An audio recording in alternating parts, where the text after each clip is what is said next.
அடுத்து சிறப்புரையாற்ற பாட்டாளி மக்கள் கட்சியினுடைய தலைவர் மரியாதைக்குரிய அண்ணன் ஐயா டாக்டர் அன்புமணி அவர்களை அழைக்கின்றோம்.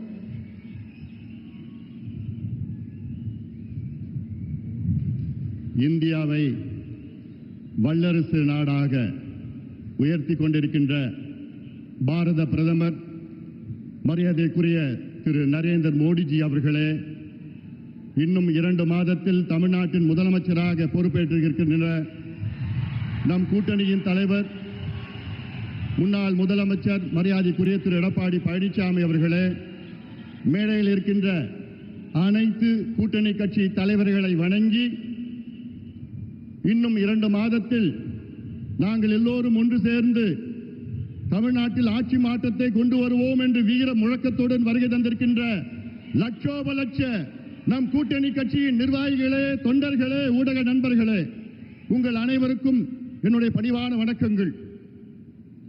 தமிழ்நாட்டில் திமுக ஏன் மீண்டும் ஆட்சிக்கு வரக்கூடாது, தமிழக மக்கள் ஏன் திமுகவுக்கு மீண்டும் வாக்கு போடக்கூடாது என்று பல காரணங்கள் இருக்கிறது. அதில் மிக முக்கிய காரணம், தமிழ்நாட்டிலே கடந்த 5 ஆண்டு காலத்தில் 8752 கொலைகள் நடந்திருக்கிறது. அதாவது சொல்ல போனால் இந்தியாவிலேயே அதிக கொலைகள் நடந்த மாநிலம் தமிழ்நாடு. இந்த 5 ஆண்டு காலத்திலே நான் எண்ணிக்கையில் சொல்லவில்லை, மக்கள் தொகை அடிப்படையிலே பெர் கேபிட்டா.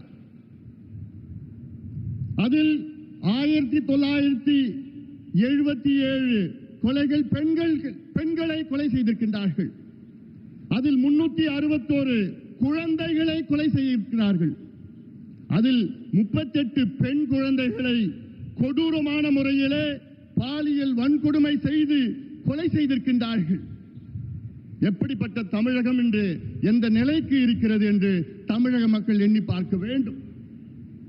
இதற்கெல்லாம் காரணம் முதலமைச்சர் ஸ்டாலின் அவர்கள். திமுக அரசு தமிழ்நாட்டிலே மதுவை விற்கவில்லை, மதுவை திணித்துக் கொண்டிருக்கின்றார்கள்.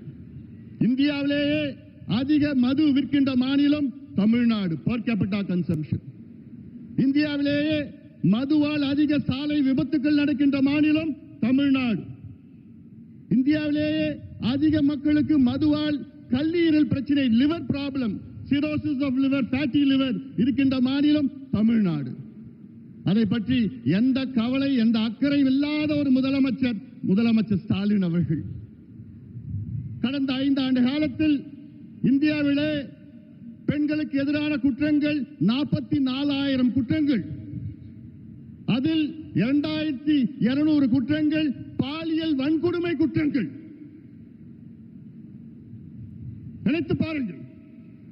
நேற்றைய முன்தினம் மதுராந்தகத்தில் ஒரு 15 வயது சிறுமியை 2 மனித மிருகம் பாலியல் வன்கொடுமை செய்து தப்பித்து விட்டார்கள்.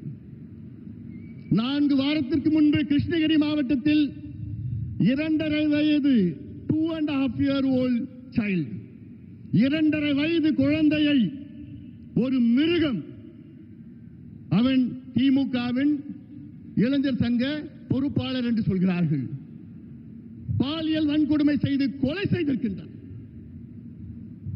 4 மாதத்திற்கு முன்பு கும்முடிப்பூண்டி பகுதியிலே ஆரப்பாக்கம் என்ற கிராமத்திலே 8 வயது குழந்தையை பாலியல் வன்கொடுமை செய்த ஒரு கொடூரன். அண்ணா யூனிவர்சிட்டி பெண்ணை பற்றி நமக்கு தெரியும்.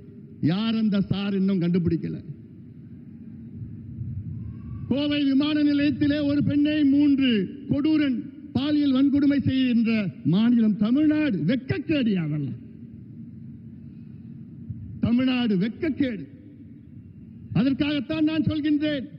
ஆனால் இவ்வளோ கொடுமைகள், பெண்களுக்கு எதிரான குற்றங்கள், பாலியல் வன்கொடுமை நடக்கின்ற நேரத்திலே சொல்வார்கள், அந்த காலத்திலே ரோம் எரிகின்ற நேரத்திலே அதனுடைய மன்னர் நீரோ பிடில் வாசித்தார் என்று.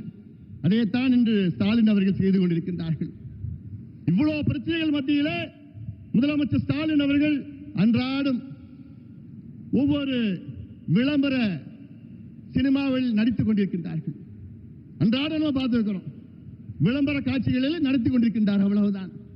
ஆனால் நான் கேட்கின்றேன், தமிழக மக்களே, ஒரு மருத்துவனாக நான் கேட்கின்றேன், 3 மகள்களை பெற்ற தந்தையாக நான் கேட்கின்றேன், தயவு செய்து இந்த கொடூரன் திமுக ஆட்சியை அகற்றுங்கள், அகற்றுங்கள்.